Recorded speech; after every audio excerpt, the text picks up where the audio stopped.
We are learning this morning that contrary to President Biden's statements yesterday, the Taliban have in fact beaten Americans attempting to get to Kabul airport. And we are also hearing reports that Americans are being told now not to go to Hamid Karzai Airport in Kabul. Let's bring in our panel to react and discuss the implications of what we have seen happen this week. Genevieve Wood is a senior advisor and a spokesperson for the Heritage Foundation. And Doug Schoen is one of the nation's preeminent Democrat campaign consultants. He's also the author of The End of Democracy, Russia and China on the Rise, America in Retreat. Doug, I'll start with you first. Sure. I would like to get your reaction to the latest news that we're hearing out of Afghanistan and the Pentagon briefing that we brought to our viewers just moments ago. Sure. Well, first of all, whatever your political stripe, Tom, this is tragic, depressing, and ultimately, I think, very scary for our country. Look, the fact that we are in retreat, we are having to beg, negotiate, plead with the Taliban to leave a country they have now taken over, and we cannot stabilize the situation consistently, sends a message to our allies and our adversaries around the world. I've gotten calls, as I know everyone following this has, from friends and associates around the world saying, what's happened to the United States? Where are we headed? Rick Grinnell, I thought, had it exactly right. To our friends in Israel, to our friends in Ukraine, to the Taiwanese, what message do you take from this other than you're on your own? So right. I am very, very worried, and the administration is coming out with messages from different people, different sides of the mouth. And you know what, Tom? I have to condemn this in the strongest possible terms. I remain a Democrat, but I can't support these policies or this approach. Genevieve, that's some very strong words out of Doug Schoen there. Genevieve, your reaction to what you've seen and what the experts that are at your organization are talking about in terms of a way forward here. Well, it's absolutely devastating what we've seen. And the reality is, and I think Doug hit on this, and so did Rich Grinnell and some of your questioning, Tom, this is just the beginning.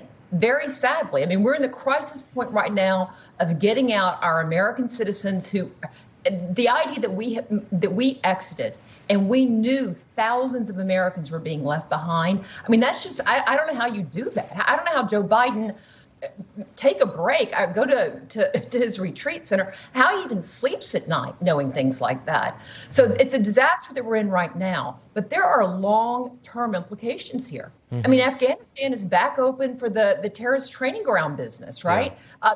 Who knows what's going to happen in this country, what's going to happen in other parts of the world, because the terrorists around the world, they're still in this game. Yeah. And they see us in retreat. And who do they see on the rise? Their buddies in Russia, their buddies in China who are stepping into the scene.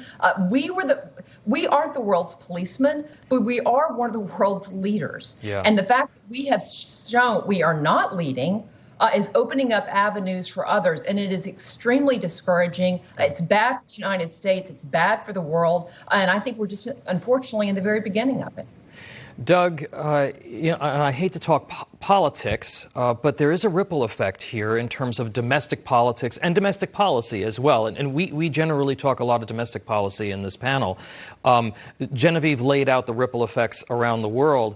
But here, if you're a Democrat right now, in Congress, you're watching this unfold. It's on top of the border crisis. It's on top of the inflation, and you're being pressured now to vote for trillions of dollars in spending when you come back to D.C. in a couple of weeks.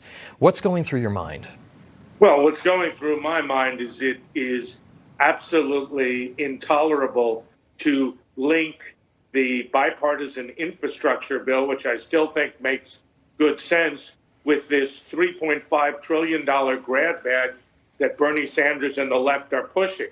The fact that there is, on their part, linkage with the infrastructure bill suggests the degree of chaos, sadly, that my party is in, not only in the White House, but in the Congress as well. And as I sit here today, I wonder out loud, and I'm curious how Genevieve sees this, whether we're going to get either bill passed. And I think the president's hand, while weak before, is weaker still as we sit here today, given this unfolding tragedy.